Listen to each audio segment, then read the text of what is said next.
Welcome, everybody, to Team Bandwagon, Never Lose Again podcast. I'm your host, Jamal Brown. With Nick Garcia. This is where we never lose. Never lose. Never lost. Never lost. Well, welcome to Team Bandwagon, where it is okay to jump ship. But it's not okay to lose. Jump on Team Bandwagon. And never lose again. You are now listening to Team Bandwagon Never Lose Again podcast. And now for your hosts, Jamal Brown and Nicholas Garcia.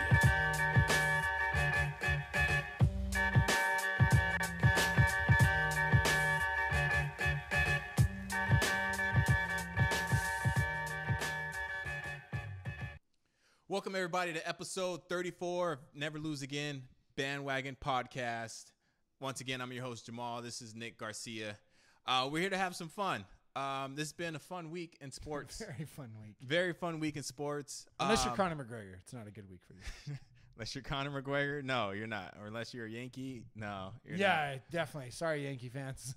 I think I'm gonna make this episode like for the kids. Like, hey kids, don't try this at home. You know, like make good decisions. You know. Yeah. Bad decisions in the NFL, bad decisions in the UFC, bad decisions in our fantasy football league. Yeah. Really bad decisions everywhere. So yes, make good decisions, please. Please make good decisions. Make good choices, like we try to tell our kids. You tell your kids that? I tell my kids that every day. Make good choices. I don't. I'm like, find an easy way out, kids. I do not tell my kids that. That's not cool. So yes. So big week. We're going to jump into some NFL because that's what's dominating our screens right now. That's what's fun to talk about. And so some pretty big wins this week, Nick. Interesting. Well, I think we're starting to see how, obviously through week 5, you can't say like, oh, this team's for sure going to win the division. But I think we're starting to see which teams are for real, how teams are starting to shape out. A lot of people thought the Falcons were going to be on top this year, us included. We thought they were going to be a good team. Yeah. They really look very mediocre. They're very bad on defense, and their offense is not going to bail them out. No. We're definitely seeing that. Yes. So just that's a small example of what I mean. So I think we're far enough into the season to start saying, okay, so far, who's legit? Yeah. And so speaking of bad decisions, we'll jump into right off the bat, the Cowboys. Really bad decision. In overtime, in the enemy's territory, and they're gonna punt. From the 42-yard line of their opponent. I mean, you don't want Dan Bailey kicking a 60-yard field goal. I don't think he's ever kicked a field goal that long. It's in a dome, though. Go for it. Go. Like you were pointing out, we talked about in the show notes. 5 minutes left on the clock. Yeah, you're hoping maybe for the tie or to get the ball back, but in overtime, if they score, it's over. You've given up the ball. And, bad decision. Could have gotten a quarterback sneak, whatever it took to get that first down. Yeah, it could have gone way better than it did. So, honestly, the whole reasoning, I guess, behind it was to trust our defense and making it work or whatnot. But I don't know, man. It just sounds fishy to me. It just sounds really like I made a bad mistake. I'm not going to own up to it. I'm going to pass it off on the defense. I will say that it's easy for us as fans to criticize coaches. They're the most criticized people on the planet. Every decision they make gets dissected, and they do know that when they're on the sideline. Hey, this decision is going to get critiqued if it doesn't work out for me. But, they're the ones out there with their guys who are in practice. They know what's working and they know what's not working. So, to me, though, I can't wrap my brain around that, though. You've got a chance to win the game. If you get a little bit closer, you got to get the first down there. Yeah, and poor defense. Like these guys are laying it out on the line. They're putting in all the work, and they get called upon time after time after time after time, and then have to bail them out again. Yeah, and they weren't able to. No. So now they're going to get criticized. Yeah. So that was a really bad, I guess, ending to the game. But we also have the Texans won that game, but the Rams game was pretty legit, right? The Rams game was crazy. I honestly thought the Rams might get their first loss. Seahawks just couldn't be stopped on offense. They were lighting up the score. The Rams, though, were they have a great offense as well. So it was very back and forth. Who would have thought, as terrible as Russ has been playing all year, that he was going to do good against LA's defense. But but to be fair, has he played horrible or has he had no help? it's a mixture of everything, because usually if he doesn't have help, he'll make plays with his feet. But his best receiver is not out there. He does not have Jimmy Graham anymore. Chris Carson has not played well up until this point. This week he played great. And I'm forgetting the name of the kid, something Davis. Michael Davis, I think, the other running back who stepped up big this week. So they had a running game, which helped Wilson not have to be chased out of the pocket all day. And so I'm just saying there were other elements of the offense that helped Wilson out, and I think that helped him actually play like a quarterback that we all know he can play like. And I just feel it's hard for me to over-criticize him. I know it's easy for you because he's on your fantasy team and you want him to play well every week, and that's natural. I need them points, man. That's natural for us to do that. I'm agreeing with you in that sense, but to be fair to him, he is on a really bad football team right now. Okay, I guess I'll give him some room. I'll let him breathe a little bit. So we started out with the Cowboys, and let's move on to the Raiders. The Raiders. The Raiders are 1-4. And I know you want to talk about it because who they played this week. The Chargers. The Raiders played the Chargers, and they lost. Yeah, super loss. I just wanted to make sure if you guys didn't know that's what happened. The Raiders lost to the Chargers. They're 1-4 in Los Angeles. It was more Raider fans than Charger fans. There always is. Sorry, man. Sorry. Anywhere, that's how it is. Southern California that's how it's going to be. Occasionally, when there were games in San Diego, which that stage is well beyond us now, that the San Diego fans would outnumber them if the Chargers were really good. That's the only time it would happen. So right now in Los Angeles, sorry, there's still more Raider fans in Southern California probably than Charger fans. It is what it is. It is what it is, man. It is what it is. So yes, the Chargers got beat. No, I'm sorry, the Chargers beat the Raiders. The Chargers put a beating on the Raiders. I had to make that clear again. Any other scores that you seen, man? That jumped off the charts. I'm gonna throw it out there as a fan. I'm really, really ticked off at the Titans. I really am. You are. I am ticked. You are. I am beyond angry. I picked up Mariota in free agency because only reason they're playing Buffalo. That's the only reason. You have one job to do, and he gave me 4 points. It was terrible, man. You want to know what a lot of Titans' nickname for him is? It's going to tick you off. What is it? Marigoda. Because they're trying to say like he plays like a defenseless animal, like a goat, like the goat. No, he's the goat. You have to say that. Like if anybody's on your team, like yeah, you're the GOAT, bro. And then not really. I'm gonna reserve my opinion on Mariota, like I do every year, because I'm still waiting for him to break out. What I can't wrap my brain around is they beat the Jaguars, and then they have the game that they had last week. Who did they play? That's gonna make the Eagles. And Mariota had the greatest game of his career against the Eagles, and they lit up they went into overtime, but their offense was awesome against the Eagles. And they put up 12 points against the Bills. Yeah. That's ridiculous, man. This is the most inconsistent team in football. It's kind of like you rise to the level of competition and then you That's something they have a horrible habit of doing, which I can't wrap my brain around because no matter how much they change their personnel, and they've even got a new coach this year, and they still seem to do that. They rise to the great competition, and then they play down to bad opponents like the Bills. Yeah, I see that. I see that in a lot of teams too. And there were 2 drop touchdowns that could have won them the game. It was all around bad, and I'm venting. I had to get it out. But hey, maybe they'll bounce back against the Ravens. And then the Eagles is continued to surprise us. Disappoint is more the word. I will leave it as a surprise because it is a surprise. Like, wow, we didn't know these guys are gonna. But it's a Super Bowl hangover, Like Super Bowl hangover happens. It happens. What's their saving grace is that division is so hideous. You got Cowboys, giving wins away. You have the Giants. Oh, we gotta get into those guys later too. But you have the Giants in there. Who else is in that division? The Redskins. I told you the Redskins had a chance in that division. Did you see them play, though? They were horrible. They were god-awful. Did you see them? Yes. Oh. They were bad. horrible. And the Saints were even that good, you know. I think they were just like giving away plays. Hey, Drew Brees, get the record, right? I want to say this, that I was there, you know, in history, you know. So yeah, let's give it to him.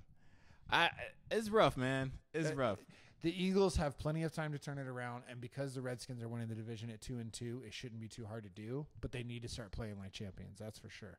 The Giants are not going to come close to winning that division. I'm not seeing that happen. There's no way. Who am I forgetting? The Cowboys. I'm sorry, I'm sticking to my opinion during our bandwagon nation. They're going to still be a bad team. I was very surprised, but now I kind of get it. You know. Yeah. There's just too many holes. They will win some games and surprise us. You know, even them competing with the Panthers in Week 1, that shocked me in itself. But they are not going to have a great season, not even close. So out of this week's games, what would you say like the game of the week was? Oh, that Rams Seahawks game was just a barn burner, right? That's the word for a really offensive game. Yeah, just going back and forth, touchdown after touchdown, and we know the Rams offense has been really exciting this year. And a lot of people are saying you have to tip your hat even more to this team because they had Hakeem Talib hurt. Marcus Peters was out there, but he was hurt. You know, they're really lacking at certain positions right now. Mm-hmm. Brandon Cooks got hurt, I think, in the first or second quarter. Cooper Kupp got hurt.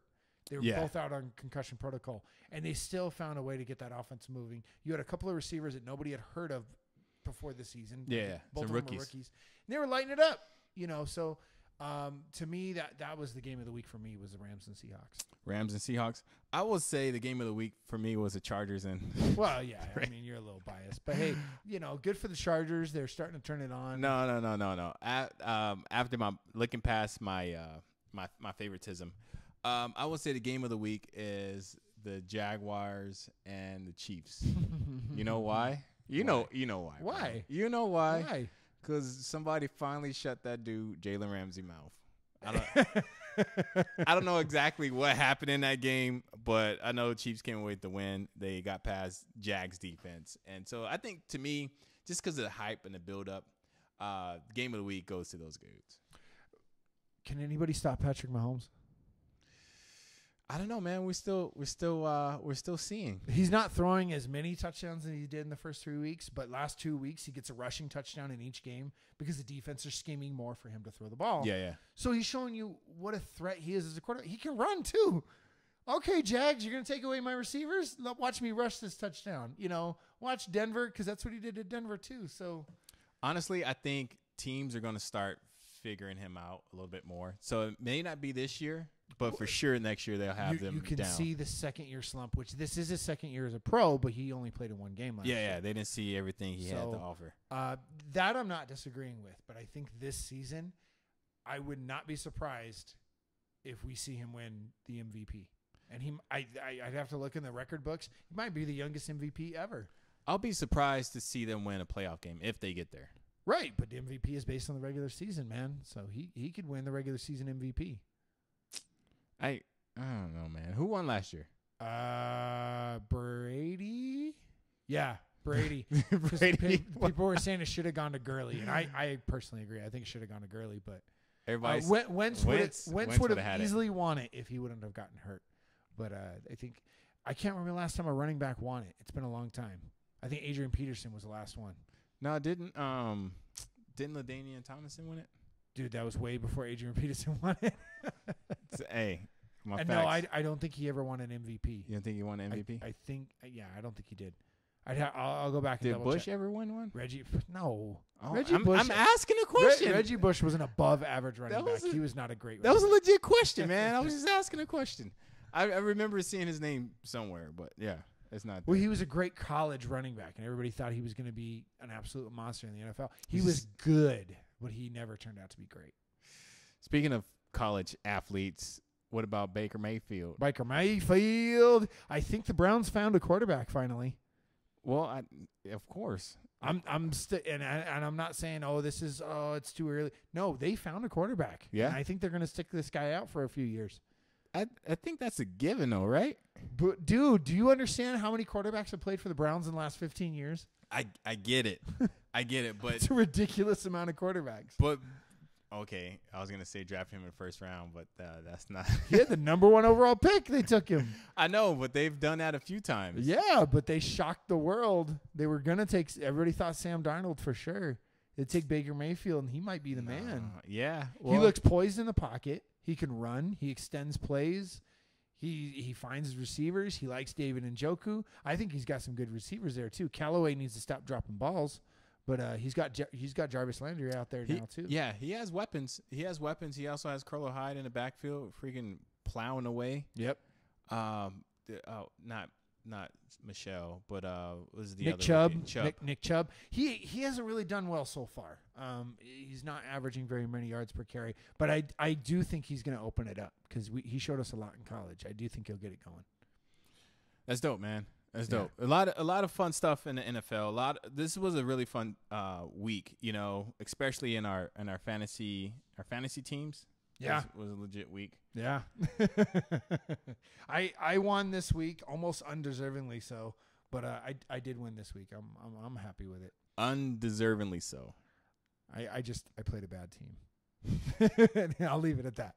Saving grace. Saving grace. All right, so we're gonna take a quick break. We're gonna be back and jump into just some thoughts about Drew Brees, some UFC talk. Some MLB, and then I was gonna say Final Fantasy. Final Fantasy on PlayStation 1. Fantasy football talk. So stay tuned. This is Team Bandwagon Never Lose Again podcast.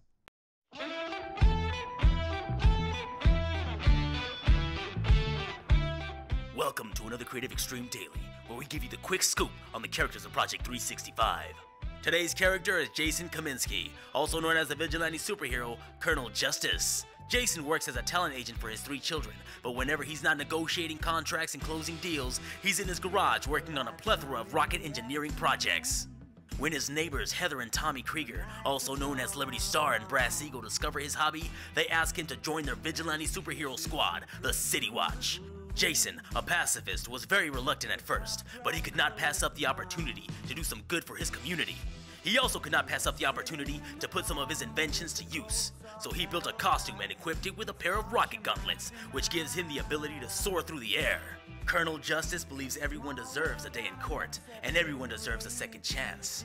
And because he doesn't like fighting at all, he prefers to arrest his criminals and deliver them to the proper authorities as opposed to the more violent alternatives. This sometimes brings him into conflict with some of the more impulsive members of City Watch, like Brass Eagle and the Gavel. But at the end of the day, he is a valuable and welcome team member. To read more about Colonel Justice and the rest of the City Watch, visit CreativeExtreme.com. While you're there, subscribe to our email list so you don't miss a beat of Project 365 and the characters who populate the Creative Extreme universe. Thank you for watching, and don't forget to hit the like button and leave a comment about what you like most about this character. Also, subscribe to this channel so you don't miss the latest Creative Extreme content. Join us again for another Creative Extreme Daily. The Creative Extreme, where imagination without limitation is the only expectation. I was acting like I knew, 'cause I had nothing to lose. Welcome back to Team Bandwagon Never Lose Again podcast. I'm your host, Jamal Brown. And we got Nick over here. The Price is Right fail. What's happening, ladies and gentlemen? We are getting ready to jump into the record, NFL passing records. Drew Brees. And it was a historical night last night. That was pretty cool. I'm excited for him. I've always liked Drew Brees. You know, I liked Russell Wilson's tweet. Did you see that? Now, what do you say? Thanks for representing us short guys. That's pretty funny. That was pretty cool. You know, he's just always been such a good dude. You hear about how much charity and stuff he does, and he's building parks out there in Louisiana, and he helped a lot to recover from Hurricane Katrina. He's a genuinely good dude. He's got one Super Bowl. You know, I hope he gets another one before he retires. I know I think he turned 40 this year, so it's not likely to happen, but probably not. Especially if they keep, giving away touchdowns like they did against the Vikings, My take going into the game was pretty cool because, they said he needed like 200 something yards. And I'm like, oh, he probably is not going to get that tonight. He got it before halftime. Yeah. He got it before halftime, and I remember, they're hyping up the play, the last play, and like, man, that was such a giveaway. I think the defense gave that away because I was like, how does this dude just wide open, nobody around him, like. I mean, in the Redskins' defense, Breeze has a lot of really good wide receivers. He always has, man. He's got so many great receivers. So, he's what's his name? Smith. He's a rookie receiver. They probably wasn't the first guy on their mind. They're out there worrying about Mark Ingram and Alvin Kamara, and then you've got Michael Thomas on the other end. So, I mean, yeah, it was a bad play on defense, but he's also Drew Brees. Yeah, he is Drew Brees, and he was a Charger, right? Before. I was gonna bring it up. I was gonna wait for the perfect moment and throw some salt in the wound, and nah, it's okay. I'll let you know. He was a Charger, man. Yeah, putting it down. Yeah, for SD before he got hurt. Yeah, and Phillip Rivers had to come in and save the season. Drew Brees has a Super Bowl. There were 3 big name quarterbacks taken in that draft. Can you name the other 2? Nope. Aaron Rodgers? No. I don't know, man. This is your okay. Who did Phillip Rivers get traded for? Come on. You know this because it was the big news of the draft. Phillip Rivers got traded for somebody? Yes. He didn't get drafted by San Diego? No. I should know. San this, right? Diego drafted Eli Manning, and then Eli said, "I will not play for the Chargers." Chargers took Phillip Rivers, the Giants took Phillip Rivers, and they traded him for each other. And then Ben Roethlisberger got taken in the middle of the round. So 2 of the top 3 quarterbacks in that draft have a Super Bowl. Phillip Rivers is the only one with that one. It's okay. So you know what I'm saying? Yeah. It's all good. Just had to throw that out there. He will always be a champion in my heart. Okay. Honestly, I can care less about Phillip Rivers. I've spoken to you about my frustrations about Phillip Rivers. Yeah. I was hoping they was gonna get Manziel. We had a chance to get him. Good thing we didn't get him. Well, the year the Titans had this number 2 pick, and everybody knew they were going to take Mariota because Winston was going number 1. The Chargers were supposed to make a trade. They were going to trade Phillip Rivers for the number 2 pick because the Chargers wanted to start over. The Titans supposedly at the last minute backed out of the trade. They were like, we don't want to take on Rivers' contract at 30 whatever years old he was at the time. Mm-hmm. At the time, I was like, yeah, great. I'd rather have this young quarterback who we can start our team around over again. Now I look at it and I'm like, Rivers can still ball, and it's like 4 years later. So on that hand, I kind of wish we had Rivers because I look at some of the receivers we've gotten. I think Rivers would have done really well in Tennessee. I don't know if he would have won them a Super Bowl. That dude is slinging that ball, man. He is a great quarterback. I will totally give him I think that. What makes a great quarterback is you can't be afraid to throw the ball. Yeah, and Rivers is a team leader. He is awesome when he's out there. Just somehow they've not been able to build a championship franchise around him.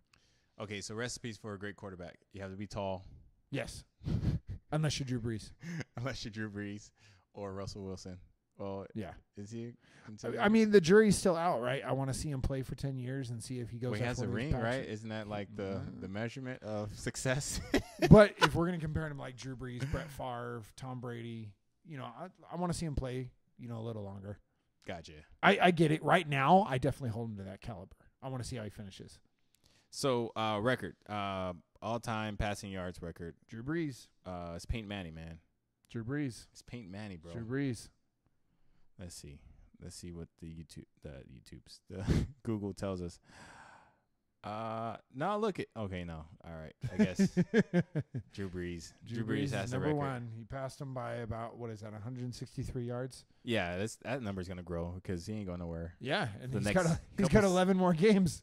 Yeah, and at least a couple more seasons too, right? You think so? He's 40 years old. I don't think he's gonna you see how he's moving out there? I mean, no. If I were him, I'd probably keep playing. But who knows? Maybe ready to start spending time at home. Dude's getting paid too. He is. I don't see Drew Brees retiring. Like he's not like getting out. He's not out there getting banged up and like, even what was it say? Romo. They said Romo, has some years in the tank. Oh, I totally believe he saw something in the tank. If I were Romo, though, I probably would have retired. Yeah. With all the injuries he had, the back problems, the shoulder problems, the neck problems. the wind problems. But, I mean, even then, like, they were talking about the Broncos getting him. I think he would have done really well with the Broncos. But that being said, it was time to hang it up, especially with, like I said, all the back problems he's had. It's only going to get worse. You continue to get hit by these guys. So, Breeze has a good offensive line. He has great receivers. He gets hit, doesn't get hit as often as, say, Tony Romo in Dallas. My question is, Drew Brees is at the top of his list. How come he's the only one all in caps? Because somebody wrote this who's a Drew Brees fan. So Drew Brees is number 1. Peyton Manning's number 2. No, it's active players. Active players' names are in all caps. Because, look, it's Drew Brees, Tom Brady, Ben Roethlisberger, Phillip Rivers. I got you. Hey, Eli Manning's on there. What the heck? Yep. He's well, I was going to say he's on Marino's heels, but not really. He's 8,000 yards away. It all depends if he still has a starting job after the season, if he has a chance of going after Marino. 8,000 yards. That's not really not bad because It's about 2 seasons. Yeah. It's about 2 seasons. But he's got to get a starting job because it's looking more and more like he might lose his job in New York after this year. I think so. When Odell Beckham is completing more passes than he is. Not more. I'm kidding, but Odell made a really good, great throw this week, and he kind of dogged him a little bit in social media. Yeah, but Odell also dropped a few passes. This is true. So, I don't know. You got to get what you get. Don't throw a fit. Talking about lessons we teach our kids. Brett Favre. Brett Favre was no joke, man. I think Tom Brady's coming for all these guys. Tom Brady is older than all of them. I know. Not older than all of them, but I mean older than the active players. I know, but he's coming for what is? Let me see. He's 5,000 yards behind Drew Brees. Just about. Just about. A little bit under. My question is, how Drew Brees freaking outthrow this dude? Because he's had the more deep ball receivers. True. Yeah, and Tom Brady isn't really like Mr. When he had Mr. Randy Deep Ball. Moss, he racked up yards that year. But Catch a ball. Oh, and then right now, Brady makes the smart play. He's not always looking for the deep ball play. He makes the smart play. When they get deep ball receivers, like last year they had Brandon Cooks, they hardly used him. Mm-hmm. They use him to say, go cover that guy, and I'm going to dip and duck to these other guys. Chris Hogan had a great year because of it. The Patriots for the last 5 or 6 seasons have done that. And I don't know. I'm not saying it's because Brady can't throw the deep ball anymore. I still think he can. But I think they want to win in a more conservative fashion. Well, even look at that pass they gave to Josh Gordon, in the end zone. That was a deep ball. Yeah. And he had two defenders on him. So Gordon is that big body receiver who just goes up and get it. So I think that was a great pickup for the Patriots. We'll see if he stays out of trouble and doesn't get kicked off the team. But as long as he is there, he's going to be a great weapon for them. But again, as teams start to take him more serious, they start double teaming him. You'll see Brady, especially now that Edelman's back. You're going to see a lot of that underneath stuff. Gotcha.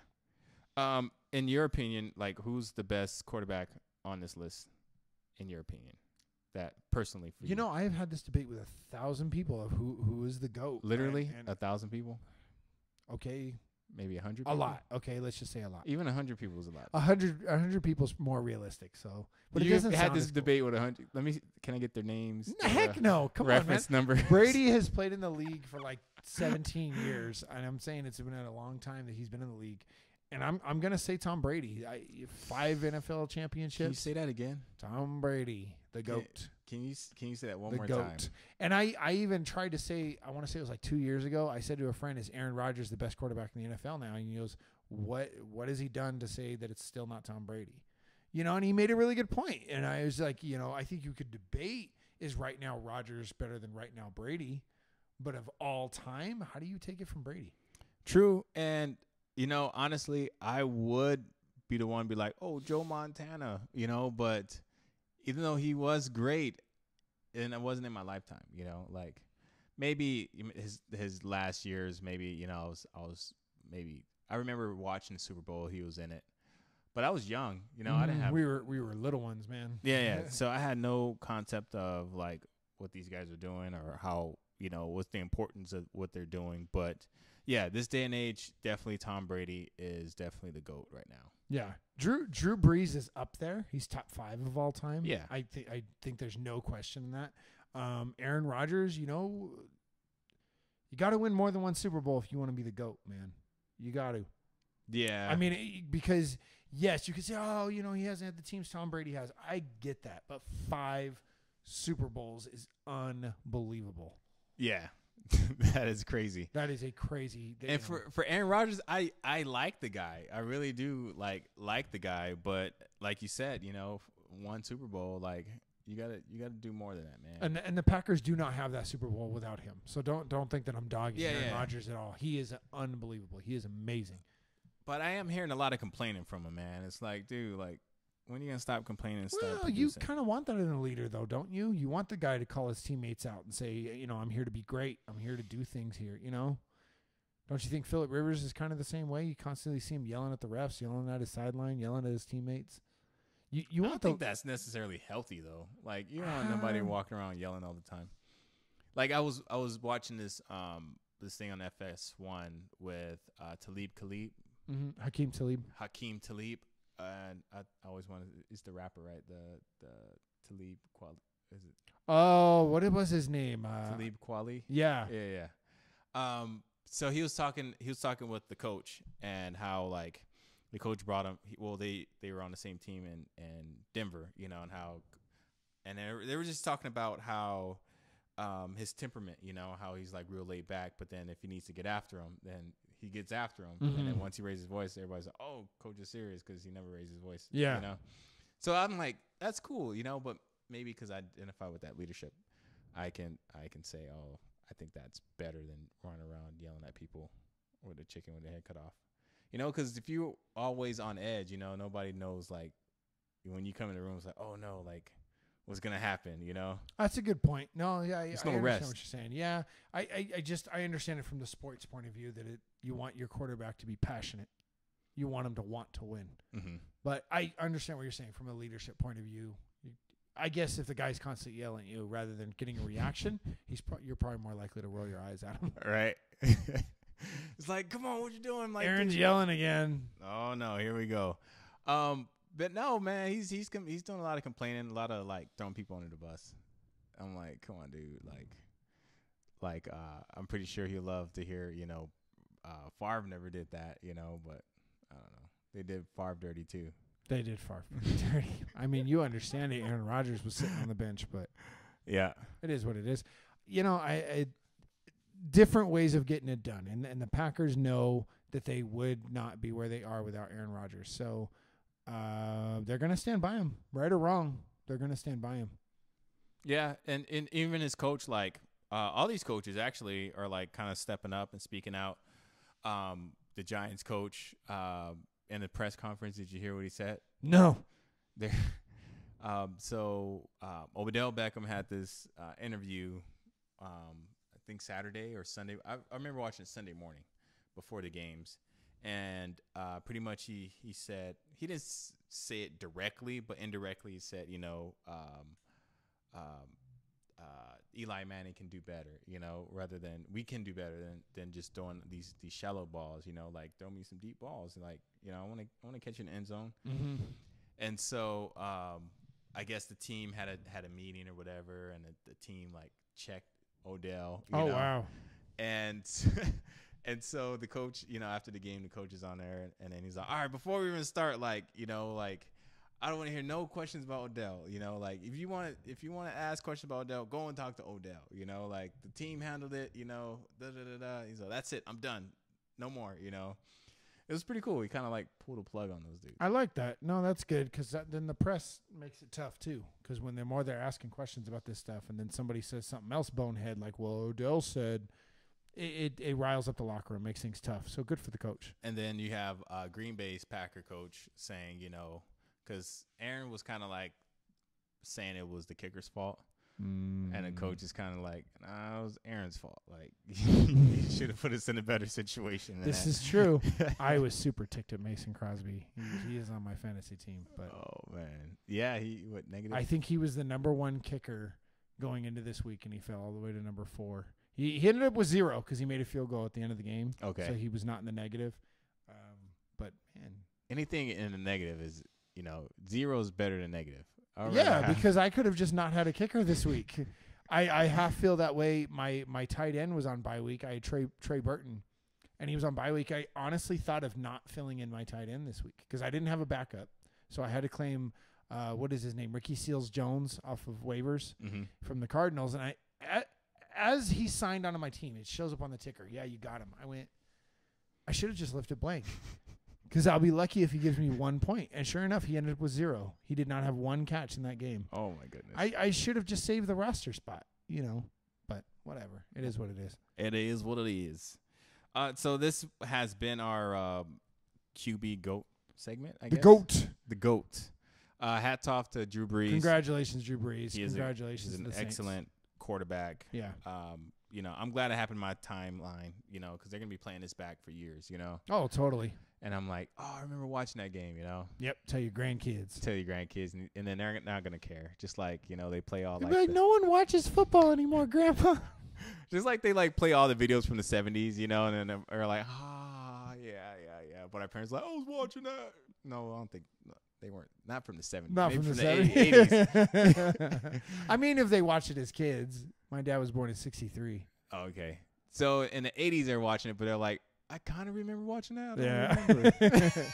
My dad, all he talks about is the Showtime Lakers. Oh, okay. He doesn't, he kind of talks about the Niners a little bit when they were good in, what is that, the late 80s, early 90s. Mm-hmm. So, but I actually remember the early 90s 49ers. That I do remember. Like I said, I remember watching a Super Bowl or two maybe, because the family gets together and it's like, oh, what's happening? Oh, Super Bowl, cool. Mm-hmm. I even remember watching like Mike Tyson fights, like when he first came out. Yeah, I remember Tyson. And like the fights were like a minute long. Uh-huh. Everybody was mad, knocking everybody out, getting knockouts, punching people in the ribs. I do remember that. That was crazy. Tyson, man, that was bananas. So to cap off our QB GOAT segment, we have a special message from Peyton Manning. This is Team Bandwagon Never Lose Again podcast. Stay tuned. We'll be right back. Peyton, FYI, Drew Brees just broke your record. Which one? All-time passing yards. Passing yards? Oh, okay. So I still have the touchdown record, right? He's actually on pace to break that too. What? Great. Drew, for 1,000 days, I've held the record for all-time passing yards in the NFL. And I gotta tell you, it's been the greatest 1,000 days of my life. And thanks to you, that's over now, and you've ruined that for me. So thank you very much. I have nothing left to look forward to except slicing my tomatoes, making dinner for my family, putting together this wedge salad. Also, let this serve as the congratulations for the touchdown record, because as you can see, I'm very busy. I don't have time to keep doing these videos for you, congratulating you. But in all seriousness, Drew, congratulations on this record. You've done it the right way. All your hard work and dedication have paid off. You and I have come a long way since this picture back in 2000 when you were in college and I was in my 3rd year in the NFL. So way to go, proud of you. Good luck the rest of the way. Welcome back to Team Bandwagon Never Lose Again podcast. That's another one of those ones where try to figure out what we were saying during the commercial break. You have some expert lip readers busting us. They were talking about this. Last week's was the best. Last week was I looked like cool. I was shooting you. Yeah, that was frightening for me actually. Yeah. I was afraid for my life. So it was a very interesting weekend, even if you weren't watching football. No, yes. Outside of football, like that chess match. That chess match was ridiculous. Yeah. We're talking about chess on Team Bandwagon. Totally. Just win, man. Win's a win, right? Yeah. Nah, there was no chess match. Yeah. Or we could talk about that fight you watched. Yes. That fight that everybody watched. Well, not everybody. So everybody knows about it at least. I was at a wedding. I got home. I turned on the fight. It was like 2 fights before the main event. So I'm like, cool, I'm getting ready for bed. Wife's winding down. She knocked out. She knocked out before like the second fight I watched. Wow.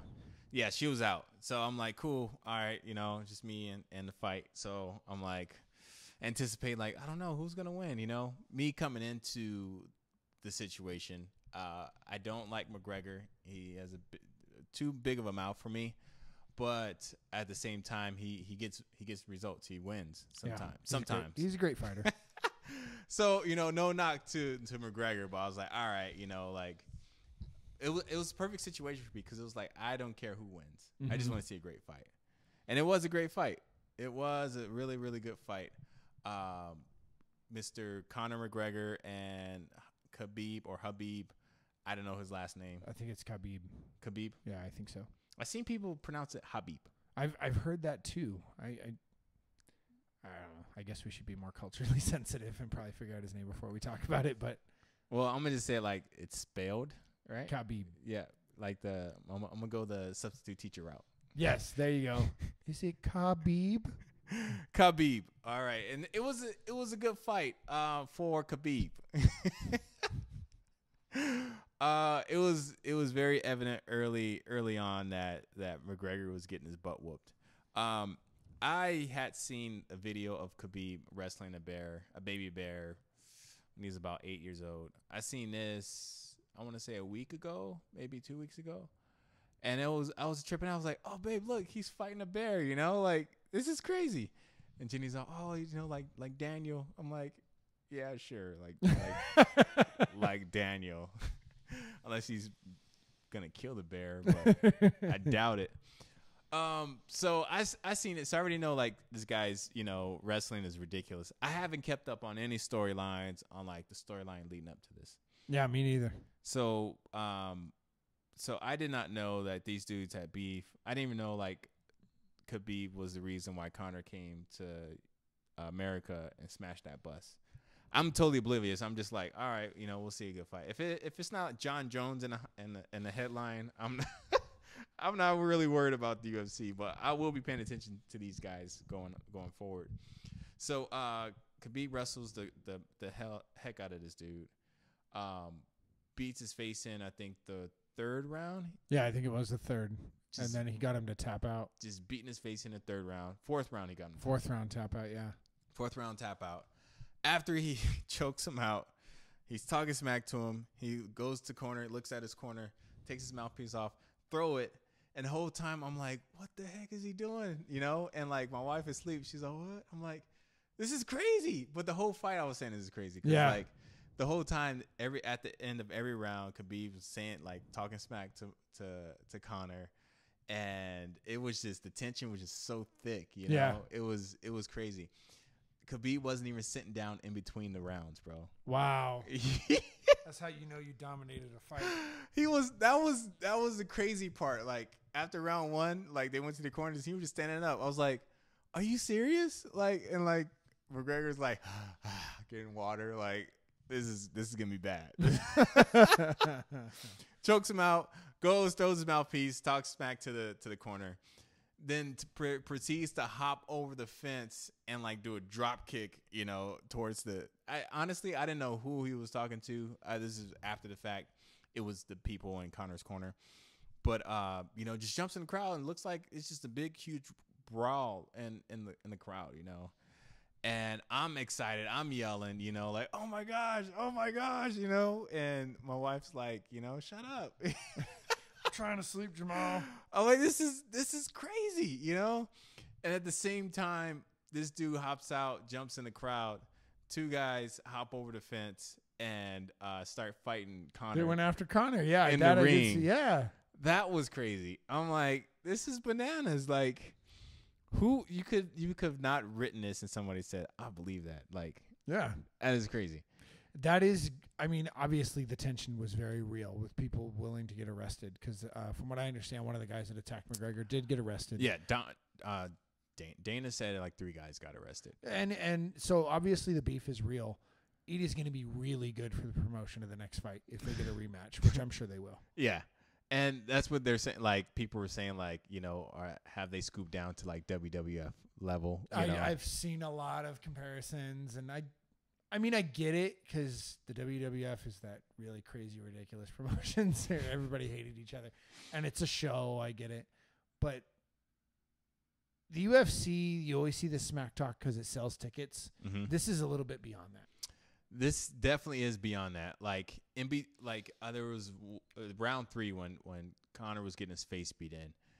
Khabib's talking to him, and the announcer's like, "Oh, I think McGregor's saying something." It's like, no, Khabib is saying something. It's not nice things, but he was saying like I can't hear you. Like talk now.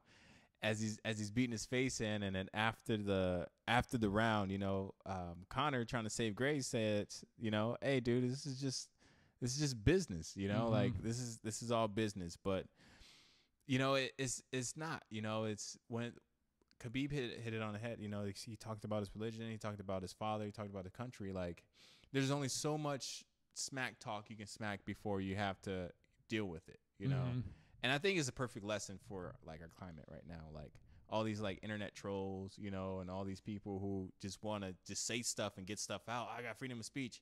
You got freedom of speech, but somebody else has freedom to do whatever they want, and then of course you're gonna have consequences. But yeah, freedom of speech, freedom of anything comes with responsibility. Yes, you have to act like a grown adult, and you have to understand the situation. And if you want to say whatever you want to say, you have the right to say it. But especially as a professional fighter, you have a right to get your face punched in too. If I'm walking down the street and I say something that's stupid, there's a good chance I'm going to get my face punched in. Yeah, and I have to understand that's a consequence to be ready to face. Yeah. And so, I just think it's a perfect illustration for like these internet trolls. These what do you call them? The web warriors.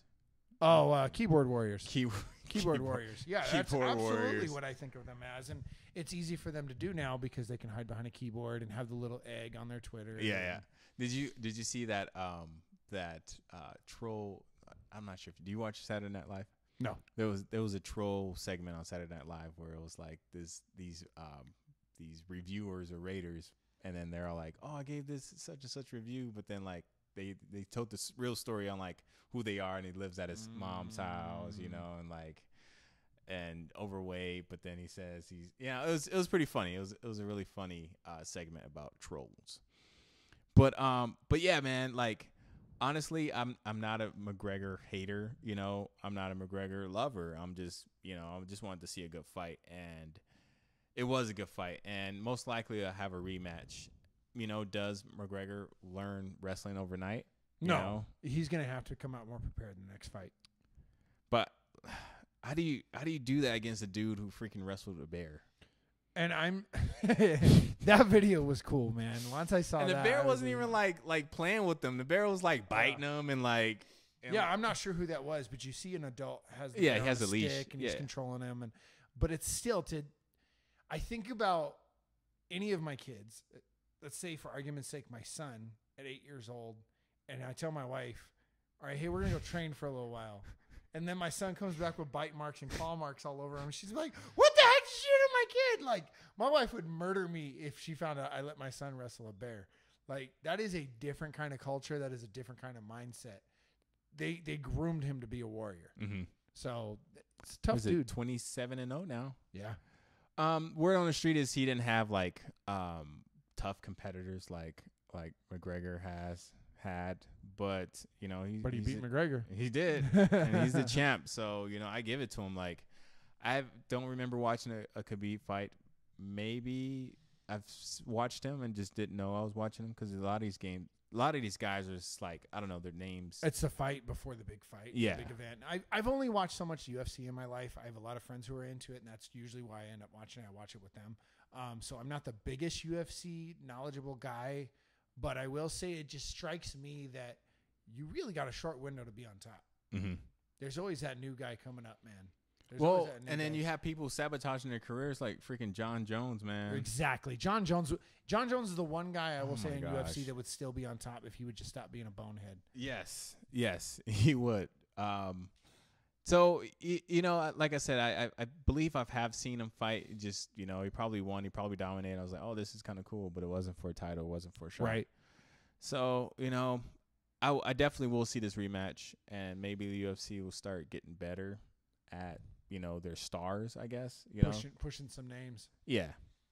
So I'm pretty excited. As far as like Khabib, Conor, where do you side more on? I'm kind of like you. I kind of came into it just okay, I guess it'll be a good fight. You definitely heard about the tension as it was building up. I saw the weigh-in the night before, and they were getting ready to fight each other. I was like, it's just promoting the fight. Mm-hmm. I definitely didn't see happening what happened.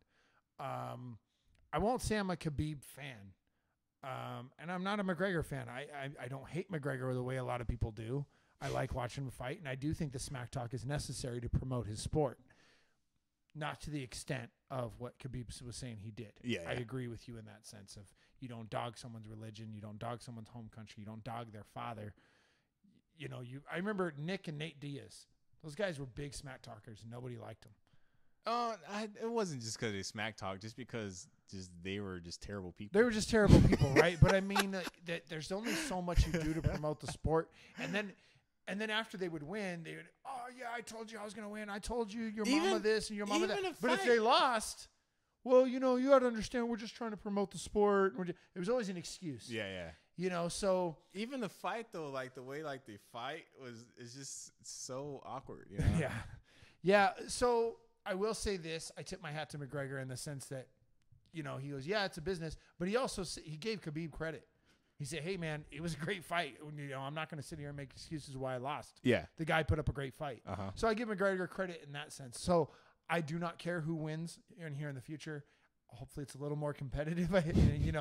Maybe it goes to the cards next time. I would like that. Mm-hmm. I don't think that'll happen, but I hope it turns into a real rivalry.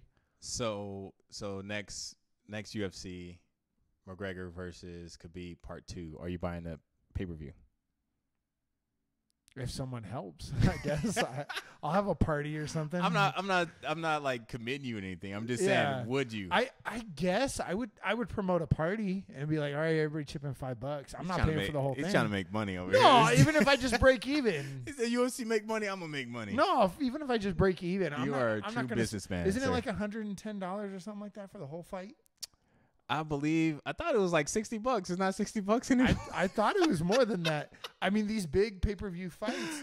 So I'm not paying for that. That was Mayweather's crazy freaking. You're right. Yeah. You're right. Okay, so let's say $60. If I invite 11 people over, then $5 at each, and we can all watch the fight for $5. What if those 5 people say they're gonna come over, but you know how? Well, you're gonna pay before the fight comes up. The only way I'm paying for it is if everybody pays up front. That's hilarious.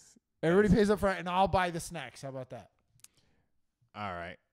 Sound fair? Sounds like a deal. All right. So you heard it here first.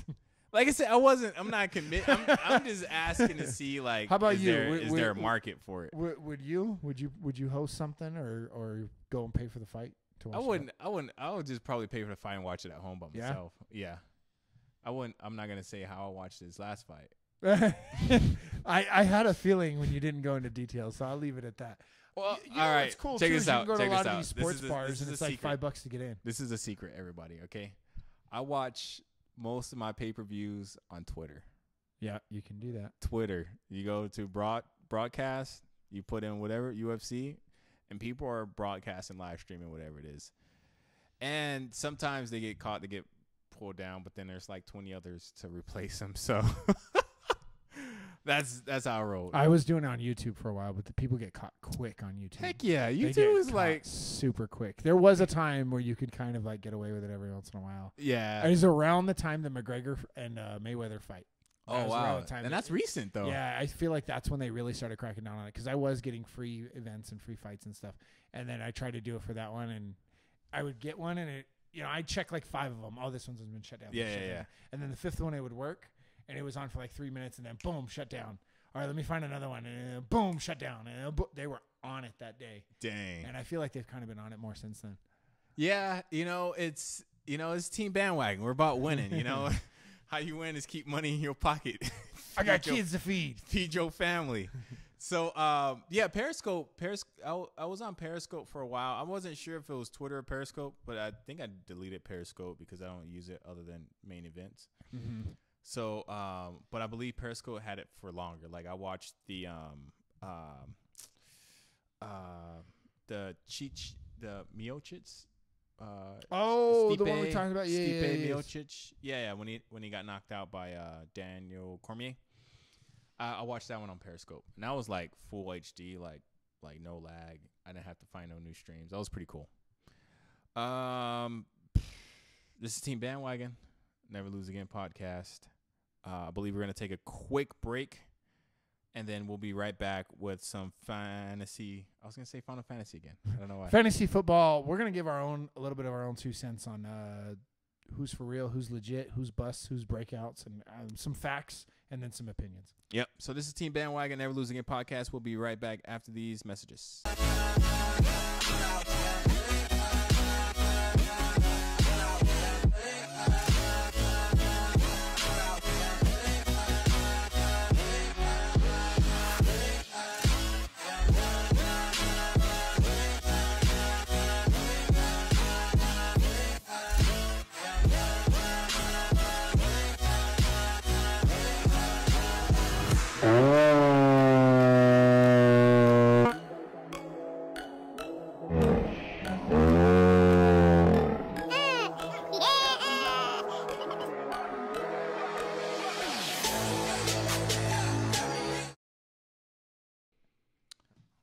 Hey. Welcome back to Hi. Team Bandwagon, Hi. Never Lose Again podcast. I was trying to catch Nick slipping Sorry, on guys. some Amazon goodies.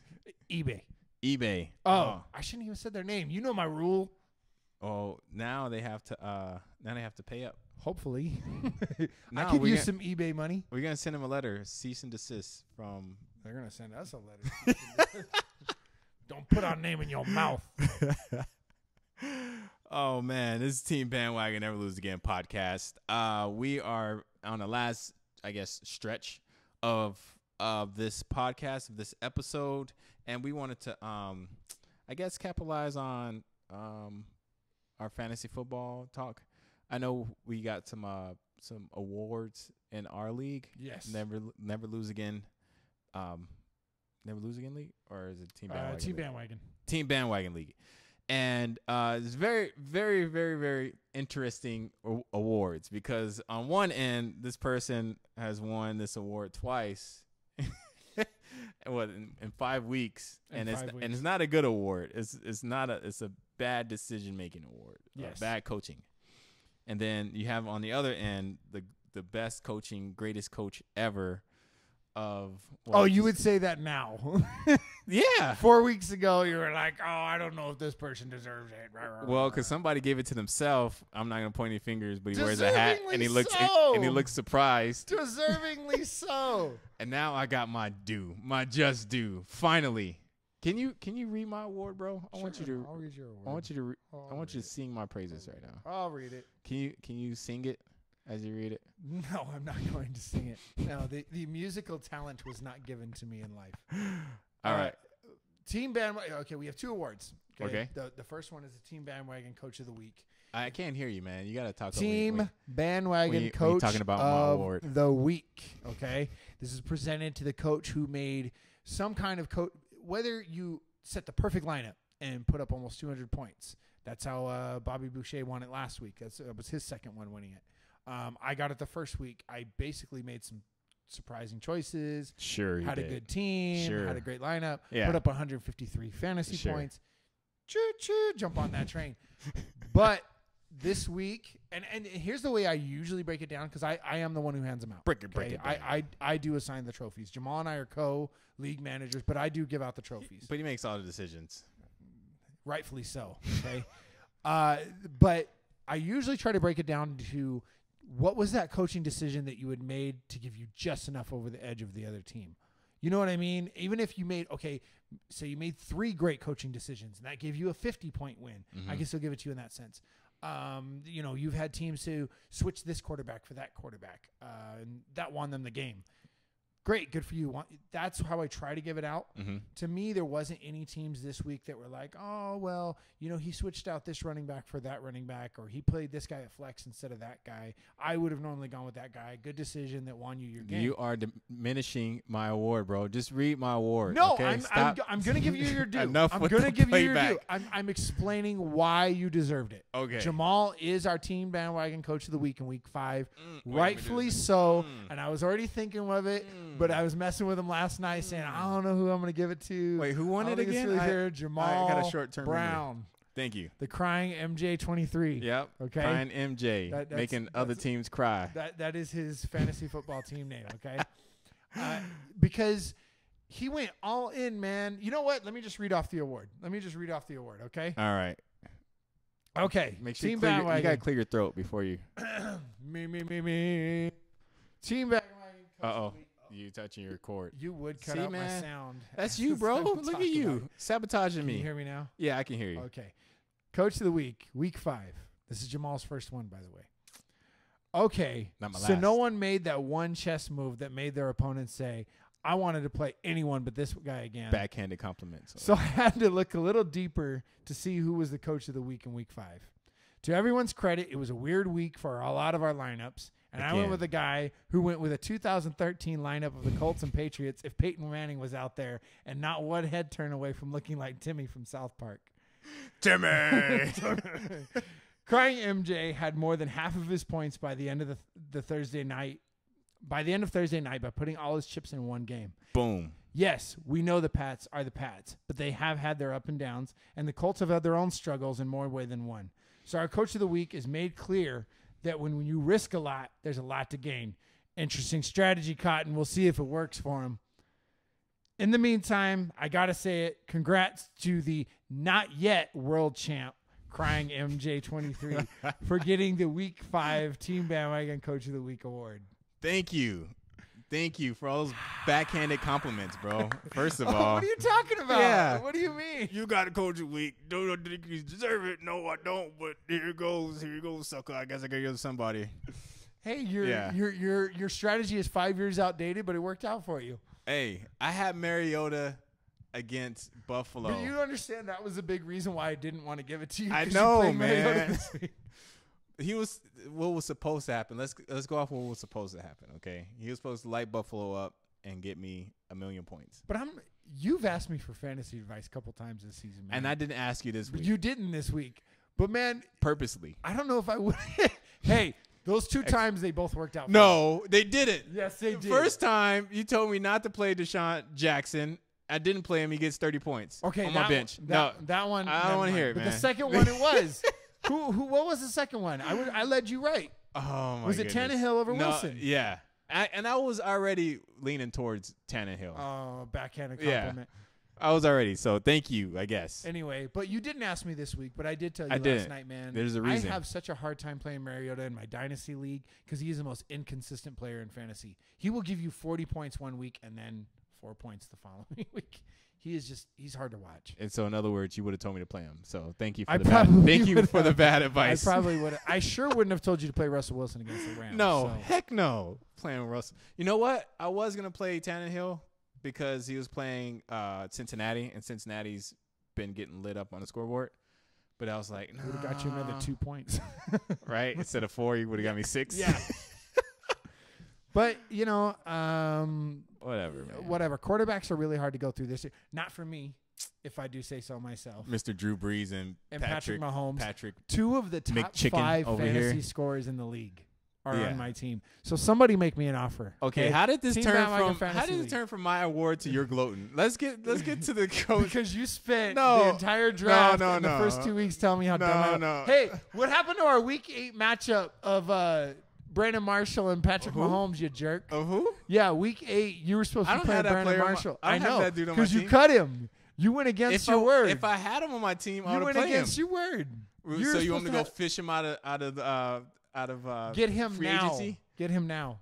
Get him I'm not now. gonna replace And him you need for to have anybody on my week 8. team. We agreed before the season started he was supposed to play Brandon Marshall Hey, and I was he's going to not. play Patrick Mahomes. What do you want me to say, bro? He's not here. Dave's not He's here. not. Dave's not here. Okay, so Jamal, you deserve it. Week 5. After he Team gloated Bandwagon, Coach of the Week. his top 2. No, I'm getting back on subject. Oh, my I'm getting back goodness. on subject. Jamal is the coach of the week. Egomaniac right here. This dude.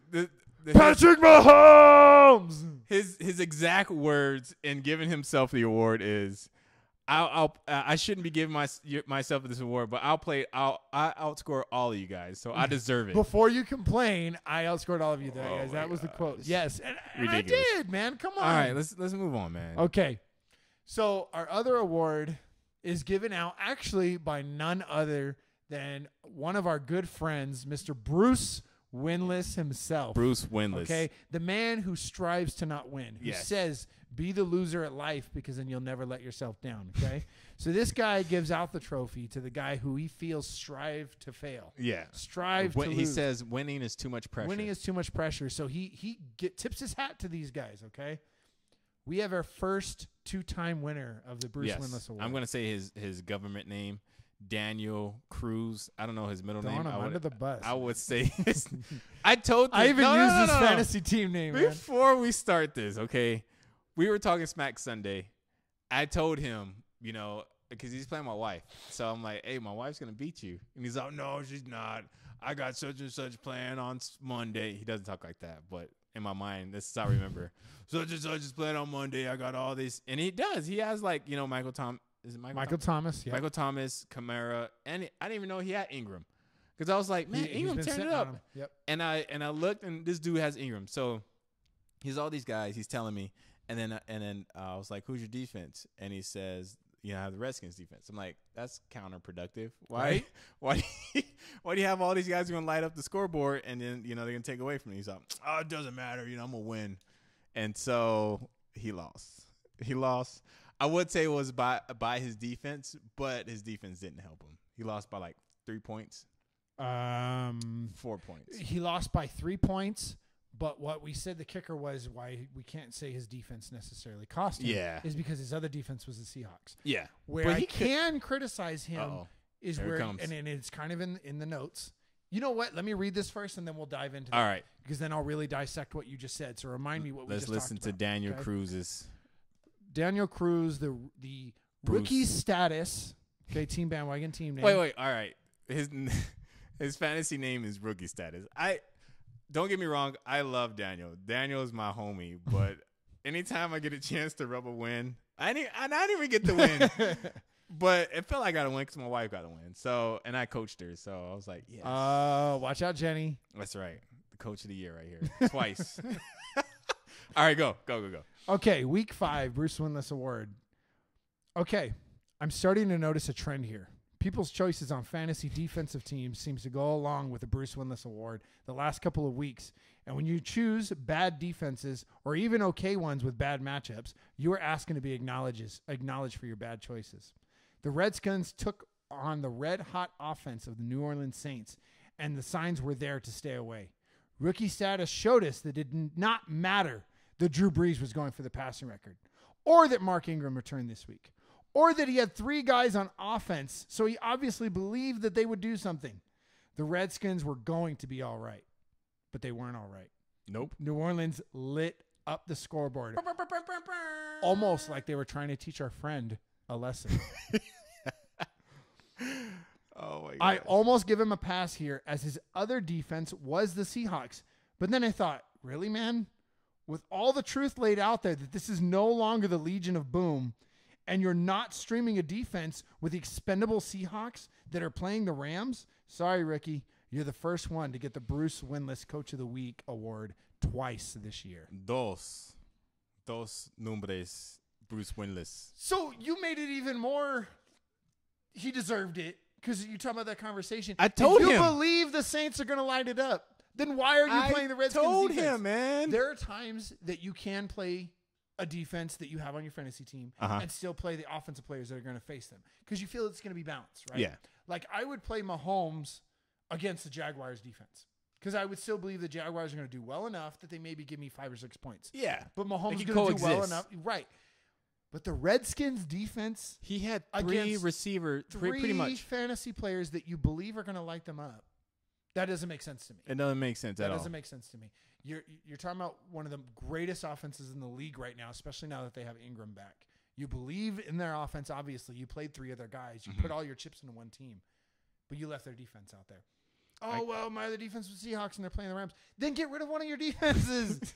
The Bengals had a great week. Yeah. They were sitting there out in the open market. The Bills had a great week. They were sitting out there in the open market. The Steelers had a great week defensively, and they were sitting out there. To his credit, I wouldn't touch the Steelers with a 10-foot pole. Heck no. But there were other options, and I think almost any one of these options would have been better than the Redskins. Yes. So deservingly so, Bruce Willis award goes to rookie status, aka Daniel Cruz. And I love Daniel again. No, I wish him no ill will. In his fantasy weeks proceeding after this. But yeah, I told you, man. He's 3-2. He's got a winning record. As long as he has Michael Thomas and Alvin Kamara and Mark Ingram on his team, he's going to have a successful season. We will see how it plays out with Kamara and Ingram sharing the ball together from here on out. It'll be interesting. But he is going to continue to have a successful season as long as he has those three guys. Credit to him. Just trying to take a little bit off the edge of the soreness and the beating he got this week. I'm trying to tip my hat to him a little bit here. I haven't been really nice to him neither. So yeah, he did win the Bruce Willis Coach of the Week award week one. Yeah, his team has been lighting it up. Like week one, he was really bad. Really bad. That's why he won the Bruce Willis that week. But he was really good for the last 3 weeks. Mm-hmm. Really, really good. And then not a good week for him this week. No, not a good week. Definitely that defense put him under. Yeah, he would have won this week. He definitely would have won. You live and you learn. You live and you learn. That's what the season is all about. It's still very early in the year. Fantasy playoffs are not here yet. To understand, this is the first time we're talking about it on the show. I've won the Bruce Willis Award. I won it last week. You did. I won it last week. How did we miss that? Because we chose to not talk about it last week. I tried to talk about it like 2 weeks ago. Sure we did. Anyway, I deserved it. But I also have you did. You lost to your wife. I lost to my wife, and it's because I decided to trust the Browns, and I streamed them as my defense. So is she wearing the pants now at the house? Well, no, because I still have a winning record. I have a better record. I'm just making sure the rules on losing to your wife. What happens after that? Nay. Because I don't know how that feels. Jenny, your wife almost won it simply for playing Greg Zerlin. Keyword is almost. Okay, it didn't happen. I should have given her the Bruce Willis Award when she played Greg Zerlin when he was out. She did? She played Greg. She did. The week she played you, she played Greg Zerlin. I think she was nervous. That cost her the game. She was nervous. She was like, I got to beat him. And she overlooked that little tiny detail. Yeah, because Greg Zerlin was hurt and did not play, and she lost to you, I think, by 3 points. 3 points. So if she would have had a kicker, she would have beat you. But it's all good. This is what it's all about. It's all in fun. Understand, if you win the Bruce Willis, we're not saying you're terrible. Yeah. But we're saying you're terrible this week. And what's cool, I think, about our league is there's no pressure of there's money on the line and it's for fun. We got some shirts coming, and it's just a fun experience. How we're trying to build it right now. We got the awards, we got the smack talk, we pretty much I know mostly everybody in the league, so anytime I see them, I'm like, hey, what the heck is what are you doing? Or I'm like, hey, you stacking up wins, good job. I only said that to one person in our league, Bobby Boucher. Yeah. I almost said it to him. Mama said. I almost said it to them until he got beat by his wife, but, I don't want to be the dead horse. I'm 4-1, man. Okay, I'm 4-1. All I hear is I got beat by my wife. That's all I hear, man. As soon as I trade Drew Brees and I get another streaming running back that I could put in my starting lineup every week, I'm gonna block that trade. No, stop it. If you are watching this and you're in the Team Bandwagon League, Drew Brees is available. He's the number 5 scorer in fantasy. Somebody make me an offer. Drew Brees trade, Steph. Steph, offer the trade. Steph ain't in the league anymore. Drew Brees is an animal, and he's awesome. And I seriously consider not trading him because then I'm like, I still got Patrick Mahomes' bye week, but his bye week I think is week 11. By then our trade deadline is passed. Over. So I've got to make a move before then. So I just want to improve my team. I don't want to have Brees sitting on my bench collecting dust. He's too good for that. All right. So to round out our show, we are gonna end on some baseball. Baseball. You didn't think we talked about baseball, huh? I didn't think we talked about baseball. It's okay. I thought it was over. It's because it's really short. Yeah. And somehow we'll find a way to get off subject. I don't know. Hopefully not, because we got to end this podcast. We do. We've gone a little over. So Dodgers playoffs. MLB playoffs. October, I guess. Is it Mr. October? Or is that only a Mr. movie? October is for people who play like Mr. October. Is that a movie? No, it's not a movie. It's what they actual guy? call. Oh my gosh, what is his name? It's gonna drive me nuts. I keep wanting to say Jackie Robinson. Was not Jackie Robinson. Anyway, moving on. Okay. So we are almost down to the second round, I guess. Is it the second round? I guess you would call it the Because the wild card. ALCS and NLCS are coming up. Yeah, what he said. I don't know all this mumbo jumbo. Dodgers are playing the Brewers. That's going to be a good showdown. You think so? I don't know. I don't know. Until it happens. Because everybody changes the way they play in October, man. Teams turn it on at the last minute. Dodgers are looking good. They look like, they actually might have a chance of getting back to the World Series. But I don't know anything about the Brewers. So I don't either. Well, we're going to find out. I I know they have like this one guy who's from Kansas City. Okay. Big guy. It starts with an M. Okay.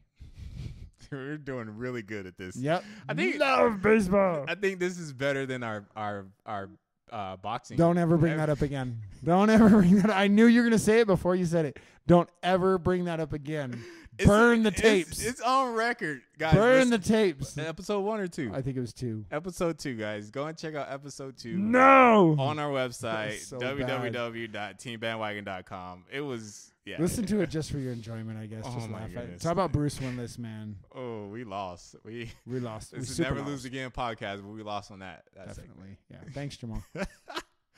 And then so we have Houston Astros is awaiting the Yankees or the Red Sox for the ALCS. Yeah. That sounds like a disease. ALCS. That is interesting because now Boston is up 2-1. Their last game, 16? 16-1. 16-1? That's a heck of a win. Woo! Especially you want to talk about two teams in baseball that hate each other.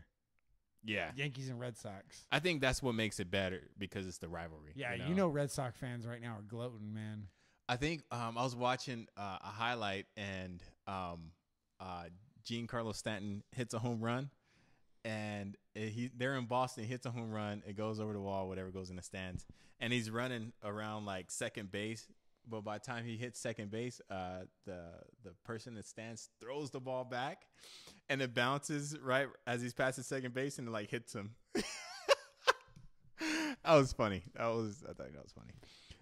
There's a real hatred between those two teams. Yeah, and what's funny too is that I am going for either one. This is the McGregor Khabib fight. Never lost. Either one of these teams, I think, I just root for them to go to the World Series and beat whoever it is. So, it'll be really cool if it was Dodgers-Yankees, because then I'll be like, all right, Dodgers-Yankees. That'd be cool. Because then I can go for either one, too, kind of, sort of. Not really. If you say so. You don't think so? No. Dodgers, or you don't like Dodgers? I will not root for the Dodgers. What about Yankees? I really don't like the Yankees. I don't hate them. I don't hate the Yankees. I would definitely not watch that World Series. I'll leave it at that. You cannot not watch the World Series. I wouldn't watch it. Have you ever missed the World Series? Yeah. Yeah? Yeah. Because the teams you didn't like? No, just honestly a lack of interest, I guess.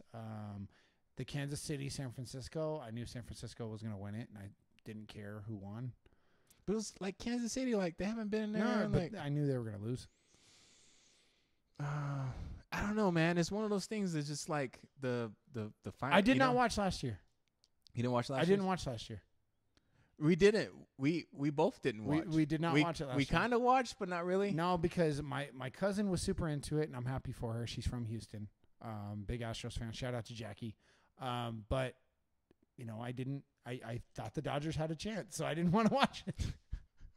Well, they did have a chance to Game 7, but yeah, that's all. Yeah, that's what I mean. We're tearing open the wounds right here, bro. I've watched. It's one of those things. I've watched plenty of World Series. I've missed plenty of World Series. This is the point of the show. We have to jump on the bandwagon. World Series champ. Who you got? Doggone it! Why are you gonna do that to me? Come on, man. This team bandwagon. Who you got? I have It's between the Sox and Astros. It really is. It's going to be between those two teams. I know the Dodgers gave the Astros a really good run for their money. Pick a one, my friend. Pick a one. I'm going to pick the Astros to repeat. Really? Yeah, I'm going to pick the Astros to repeat. Come on, man. I think the Red Sox are going to come in as the favorites. I think Vegas is definitely going to give them the odds. I'm going to pick the Astros to upset them and come in another win a World Series. I'm going to go against my better judgment after getting blown out by 16. I don't know who bounces back from there. They got to win 2 games straight too, man. But I'm going to go for the Yankees, man. I don't know. You're criticizing my decision. I can't understand that. Because your decision is terrible. Let's just put it Really? that. Yeah, it's terrible. Oh, okay. According to me. It's terrible according to me. Yeah, Yankees all day. Let's go Yankees. Okay. Let's go Yankees. I don't know. We'll see, man. Honestly, I'll call you tomorrow. I really don't. They play tonight, so we'll see. Yeah, I'll call you tomorrow. You'll probably call tomorrow. Or text me, and talk smack like how I do. Yeah, who does that? I don't know who does that. Yeah. Not me. Well, thank you guys for watching. This has been Team Bandwagon Never Lose Again podcast. We forgot to tell you where to subscribe to the show. If you're listening on any podcast devices, go on over to youtube.com, enter in Bandwagon Nation. You can find us there. Make sure you subscribe. Please, guys, if you're watching this, make sure you subscribe. If you're listening, head on over and subscribe to our YouTube channel. It helps our view numbers and also helps with some advertising goals that we're trying to reach. So make sure you guys head on over there, subscribe. If not that, everything's on our website. Yep. Everything else, find it on our website. Leave us a comment. Tell us what you think, whether you hate it, love it, whatever, man. We accept criticism. We're okay with that. And tell us, what you want. I know we've said this is our show. We'll talk about what we want to talk about, but give us your opinion in the notes. Talk about what you want to talk about a little bit. Chime with other fans. Go back and forth, and maybe we can talk about it in next week's show. Yeah. And that's what definitely we want to do. We want to create some conversation, some dialogue. Absolutely. That way, it's not just Bandwagon Nation is Nick and Jamal. No, Bandwagon Nation is all of us. All of us. Even if you're not a bandwagon fan, the point is that we all want to be winners, right? So yes, unless you're the Dodgers. Ouch. Or Raiders or Cowboys. Man, we're just alienating a whole bunch of people. I'm kidding. Or the LeBron Rams. Or rookie status. Oh, we love everybody. We love you. Yeah, we love you. We love winning, I think, more than anything. That's right. Winning above everything. Because if your team is winning, we ain't talking smack. We're just like, yeah, they're doing their thing. I can't talk smack about the Patriots, after all these years. After all these wins, after all these Super Bowls, you still going to talk smack? If you're talking smack after all these wins, you're a hater. Do you feel like there are many, many, many fans out there waiting for Tom Brady to retire so they can dog on the Patriots? I think there's many, many players waiting for Tom Brady to retire so they can try and make the Super Bowl and win a ring. Because I know who doesn't, right? I know a Patriots fan, but he's actually from the East Coast. He's from Boston. And he was saying that it doesn't matter when Brady retires, the Patriots will stay on top. And I have a hard time believing that. Yeah, that's what they're saying. A lot of pieces are in play, but I don't think so. Belichick can only do so much, So I don't know about on top. They can, being contenders and, still like kind of fight for their name, but there's not a given when they walk in a room. Right. Absolutely. I agree. I do not hate the Patriots the way everybody else does. I am waiting for someone else to kind of take the reins as the supreme team. Supreme team. Team Supreme. Well, thank you guys for watching episode 34. 34. Never Lose Again podcast. I am your host, Jamal Brown. This is Nick Garcia. And as always, guys, until next time, this is Team Bandwagon. Where it is okay to jump ship, but not okay to lose. Jump on Team Bandwagon and never lose again.